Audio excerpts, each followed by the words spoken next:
न्यायों की पुस्तक अध्याय 17 कुल वचन 13। न्यायों के समय स्वधर्म त्याग। मीका तथा दानियों का देशांतर गमन।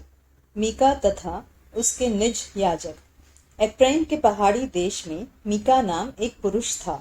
उसने अपनी माता से कहा, जो 1100 टुकड़े चांदी तुझसे ले लिए गए थे, जिनके विषय में तूने मेरे सुनते भी शाप दिया था, वे मेरे पास है, मैंने ही उनको ले लिया था। उसकी माता ने कहा, मेरे बेटे पर यहोवा की ओर से आशीष होए।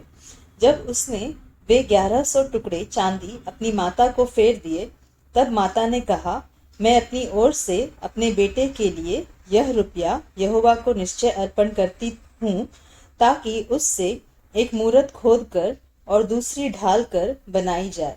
सो अब मैं उसे तुझको फेर देती हूँ।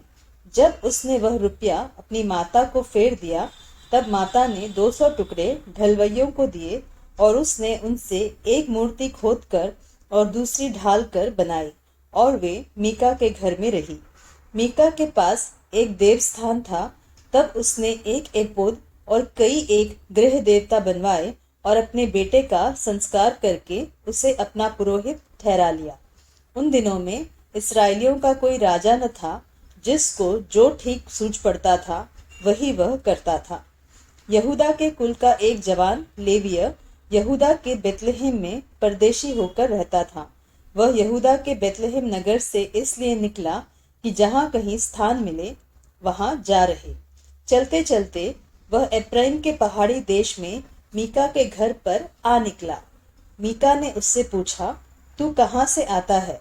उसने कहा, मैं तो यहूदा के बेतलहम से आया हुआ एक लेवीय हूँ, और इसलिए चला जाता हूँ कि जहाँ कहीं ठिकाना मुझे मिले वही रहूं। मीका ने उससे कहा, मेरे संग रहकर मेरे लिए पिता और पुरोहित बन, और मैं तुझे प्रतिवर्ष 10 टुकड़े रुपए और एक जोड़ा कपड़ा और भोजन वस्तु दिया करूंगा। तब वह लेवीय भीतर गया, और वह लेवीय उस पुरुष के संग रहने को प्रसन्न हुआ, और वह जवान उसके साथ बेटा सा बना रहा। तब मीका ने उस लेवीय का संस्कार किया, और वह जवान उसका पुरोहित होकर मीका के घर में रहने लगा। और मीका सोचता था कि अब मैं जानता हूँ कि यहोवा मेरा भला करेगा, क्योंकि मैंने एक लेवीय को अपना पुरोहित कर रखा है।